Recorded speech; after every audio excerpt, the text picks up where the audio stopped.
15 फरवरी 2021।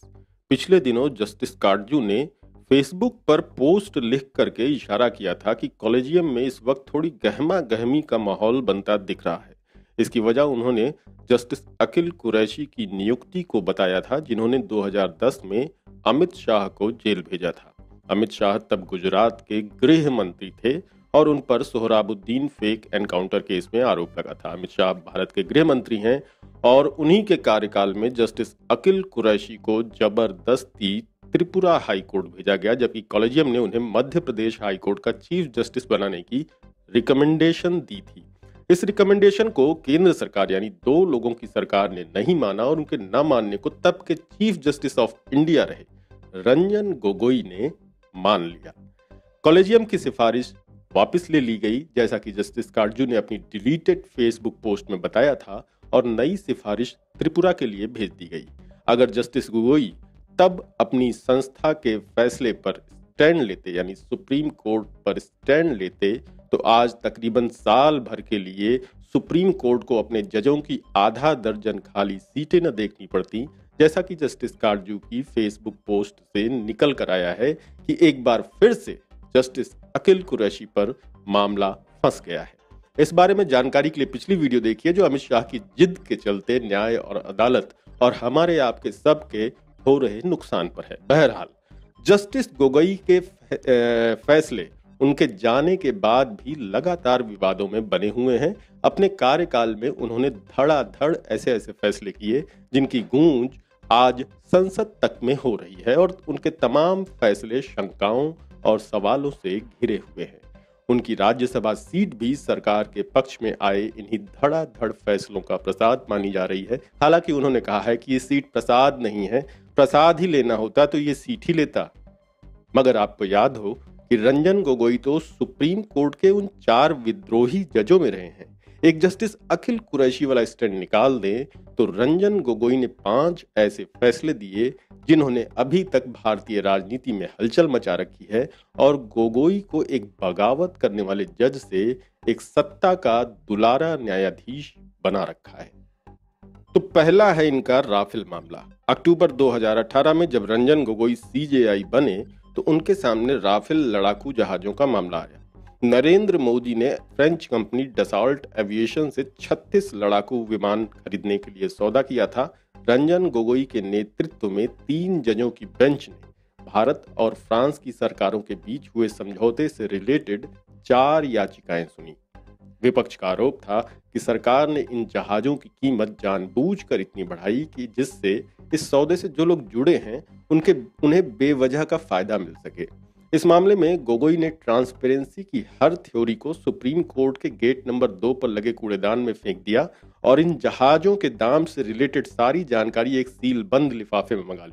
और इतना ही नहीं, इसके बाद उन्होंने एयरफोर्स के अफसरों के साथ एक अनौपचारिक मीटिंग की और फिर सारी याचिकाएं खारिज कर दी।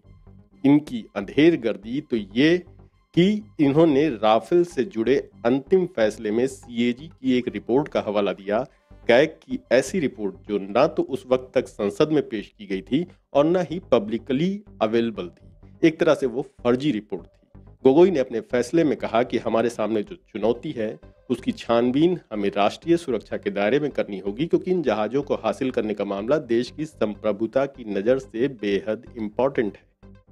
अब पूरी दुनिया राफेल का रेट जानती है। बस गोगोई साहब नरेंद्र मोदी की ही तरह यही चाहते थे कि बस भारत के लोग इसका रेट न जाने। इनका दूसरा मामला है अनुच्छेद 370 का। 5 अगस्त 2019 को गृह मंत्री अमित शाह ने संसद में घोषणा की कि कश्मीर से अनुच्छेद 370 खत्म किया जाता है। इसके बाद समूचे कश्मीर की जनता को अनिश्चित काल के लिए लॉकडाउन में डाल दिया, इंटरनेट बंद कर दिया और हर तरफ बड़ी बड़ी बंदूकें लेकर के जवान लगा दिए। फिर पूरे राज्य भर में गिरफ्तारियां की गईं। लोगों को नजरबंदी में रखकर उनकी जो यातना शुरू हुई वो अभी तक जारी है। इस सिलसिले में सुप्रीम कोर्ट में 2 बंदी प्रत्यक्षीकरण याचिकाएं दायर हुई। दोनों ही याचिकाओं पर गोगोई की ही बेंच ने सुनवाई की और अगर कहें कि कुछ भी नहीं सुना तो कोई मायूब बात नहीं होगी। एक याचिका तो उन्होंने दायर होने के बाद 18 दिनों तक सुनवाई के लिए लिस्ट ही नहीं की। जब लिस्ट में डाला तो भी गोगोई ने केंद्र को ना तो कोई नोटिस भेजा और ना ये जानने की कोशिश की कि लोग गैर कानूनी ढंग से हिरासत में रखे गए हैं या नहीं।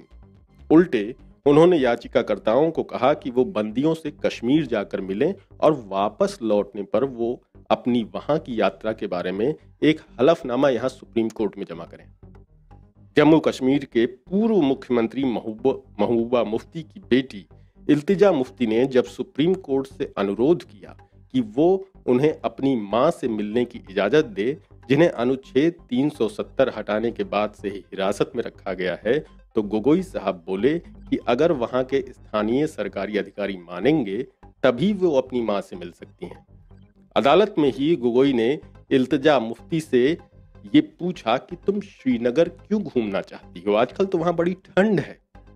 इस बात पर तो गोगोई साहब एक गंदी सी गाली मेरी तरफ से भी स्वीकार करें जो मैं बक नहीं रहा हूं, और इस अपराध में मैं जेल जाने के लिए तैयार हूं।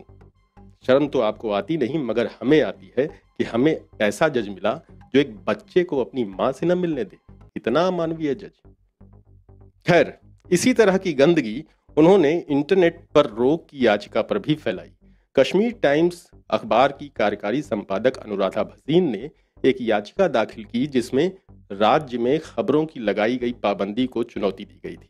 याचिका दायर किए जाने के बाद 5 महीने बाद गोगोई ने फैसला तो दिया मगर इंटरनेट पर लगी रोक नहीं हटाई। ऐसे ही कांग्रेस नेता गुलाम नबी आजाद को इस शर्त पर श्रीनगर जाने दिया कि वो अपनी यात्रा में ना तो किसी राजनीतिक रैली में जाएंगे और ना ही कोई पॉलिटिकल एक्टिविटी करेंगे। जम्मू कश्मीर में नागरिकों को हिरासत में रखने को चुनौती देने वाली याचिका में भी गोगोई ने खूब टाल मटोल की। बाद में गोगोई ने जम्मू कश्मीर हाई कोर्ट के चीफ जस्टिस को कहा कि वो एक रिपोर्ट भेजें कि क्यों उनकी अदालत तक पहुंचना मुश्किल है, और इसके बाद उन्होंने अवैध रूप से जेल में बंद अपने बच्चों को तलाशते याचिकाकर्ताओं को धमकाया कि अगर जम्मू कश्मीर हाई कोर्ट से ये संकेत मिला कि आपने जो कहा वो गलत है तो इसके नतीजे भुगतने के लिए तैयार रहिए। अब तीसरा है इनका राम मंदिर मामला। अयोध्या में बाबरी मस्जिद वर्सेस राम मंदिर विवाद में गोगोई साहब ने तो शायद कायदे कानून की हर किताब फाड़कर सुप्रीम कोर्ट के पास ही मौजूद हैदराबाद हाउस में ले जाकर के जला दी। इस महाविचित्र फैसले में गोगोई साहब ने बताया कि राम की मूर्तियों को अवैध ढंग से विवादित स्थल में रखा गया और बाबरी मस्जिद का ध्वस्त किया जाना भी अवैध था। मुस्लिमों के खिलाफ किए गए इन अवैध कृत्यों को मानने के बावजूद कोर्ट ने ये आदेश दिया कि भले वहां मस्जिद रही हो मगर अब राम मंदिर बनेगा, और हर्जाने के तौर पर सुन्नी सेंट्रल वक्फ बोर्ड को अयोध्या में किसी दूसरी जगह पर 5 एकड़ जमीन दी जाए। इस पर 2G मामले में फैसला देने वाले सुप्रीम कोर्ट के रिटायर्ड जस्टिस अशोक कुमार गांगुली ने कहा कि अल्पसंख्यकों की पीढ़ियों ने वहां मस्जिद देखी, उसे तोड़ा गया। उन्होंने पूछा कि कैसे इस फैसले में कहा गया कि अगर किसी जगह नमाज पढ़ी जाती है तो किसी उपासक का इस विश्वास को खारिज नहीं किया जा सकता कि वो उस जगह मस्जिद है। चलो सन 1856-57 में वहां नमाज नहीं पढ़ी जा रही होगी, लेकिन सन 1949 में तो पक्का पढ़ी जा रही थी। इसका सबूत भी है। तो जब हमारा संविधान लागू हुआ उस वक्त वहां नमाज पढ़ी जा रही थी, और अगर किसी जगह नमाज पढ़ी जाती है तो उस जगह को मस्जिद माना जाता है। ऐसे में ये फैसला संविधान को तोड़ देता है। इंडिया टुडे की न सही किसी और कॉन्क्लेव में क्या गोगोई साहब कभी बताएंगे कि संविधान को इस तरह से तोड़ने का अधिकार वो कहां से, किस किताब से लेकर के आए हैं। और अगला यानी कि चौथा है पोस्टिंग और प्रमोशन का मामला। जब गोगोई साहब चीफ जस्टिस थे तब उनकी निगरानी में ढेरों कंट्रोवर्शियल पोस्टिंग्स हुई। पहले सौमित्र सैकिया को गुवाहाटी हाईकोर्ट में एडिशनल जज बनाया, जो किसी जमाने में गोगोई के जूनियर थे। इसी तरह जज सूर्यकांत की नियुक्ति की गई, जिनके बारे में हमने पहले भी बताया था कि अब सुप्रीम कोर्ट में प्रॉपर्टी डीलर जज आ रहे हैं। जस्टिस सूर्यकांत पर भ्रष्टाचार और टैक्स चोरी के भी आरोप थे। ऐसे ही संजीव खन्ना की पोस्टिंग की गई, और ये पोस्टिंग करते वक्त कॉलेजियम की उस रिकमेंडेशन की अनदेखी की गई जिसमें दिल्ली हाईकोर्ट में खन्ना के सीनियर प्रदीप नंद राजोग को प्रमोट करने की बात कही गई थी। इसी तरह से दिनेश माहेश्वरी को सुप्रीम कोर्ट में एंट्री मिली, जबकि उन पर आरोप थे कि वे कार्यपालिका के प्रभाव में काम करते हैं। गोगोई पर अपने बचपन के दोस्त और कलीग अमिताभ राय की पोस्टिंग में देर लगवाने का भी आरोप है, जिससे दोनों की प्रमोशन एक साथ ना हो सके। सन 2000 में दोनों के नामों की सिफारिश साथ साथ हुई थी। सन 2001 में गोगोई जज बन गए और अमिताभ राय इसके 17 महीनों बाद जज बने। अगर फाइलें साथ साथ चली होती तो कुल मिलाकर अमिताभ राय गोगोई से सीनियर हो जाते और तब शायद अमिताभ राय भारत के चीफ जस्टिस के पद से और गोगोई गुवाहाटी हाईकोर्ट के चीफ जस्टिस के पद से रिटायर होते। कहते हैं कि तत्कालीन कानून मंत्री अरुण जेटली और रंजन गोगोई बड़े अच्छे दोस्त थे और जेटली ने ही गोगोई को कहा था कि अमिताभ राय कभी भी गोगोई से सीनियर नहीं होंगे। अपने बचपन के दोस्त के साथ ऐसा सलूक करने वाला किस तरह का आदमी हो सकता है, आप सभी ज्यादा अच्छे समझ सकते हैं। और आखिरी यानी पांचवा है CAA NRC का मामला। अगर पूछें कि गोगोई ने मोदी और शाह की जोड़ी को ऐसा कौन सा तोहफा दिया जो राम मंदिर के मुद्दे से कहीं ज्यादा बड़ा है, तो उसका सिर्फ और सिर्फ एक ही जवाब है, नेशनल रजिस्टर ऑफ सिटीजन्स यानी NRC। राम मंदिर के बाद बीजेपी को इसी में अपना राजनीतिक भविष्य दिख रहा है। अक्टूबर 2013 से अक्टूबर 2019 तक गोगोई ने NRC के कई मामलों की सुनवाई की। उनके जरिए उन्होंने एक खाका तैयार किया जिससे राज्य में विदेशियों की पहचान करके उन्हें वापस भेजा जा सके, और इसके लिए उन्होंने जो तरीका सुझाया वो इतना भयानक था कि जिसमें गड़बड़ी होनी तय थी और इसकी वजह से लाखों भारतीयों की नागरिकता जाने का खतरा था। सामाजिक कार्यकर्ता हर्ष मंदन ने राज्य के डिटेंशन सेंटर्स की अमानवीय हालत के खिलाफ एक याचिका लगाई, पर गोगोई के चलते नतीजा सिफर रहा। फिर हर्ष मंदन ने कहा कि गोगोई को इस मामले की सुनवाई से अलग किया जाए। इसकी वजह उन्होंने बताई कि सुनवाई के दौरान गोगोई का व्यवहार पूरी तरह से पूर्वाग्रहग्रस्त है। हर्ष मंदन की ये याचिका भी खारिज कर दी गई। मोदी सरकार ने कुछ आदेश पारित किए जिसमें भारत में प्रवेश के लिए जो नियम तैयार किए गए उसमें धार्मिक भेदभाव को भी जोड़ दिया गया। नागरिकता संशोधन कानून पारित किया गया जिसमें इस बात का प्रावधान है कि गैर मुस्लिम समुदायों के अधिकांश लोगों के लिए अब नागरिकता लेना आसान हो जाएगा।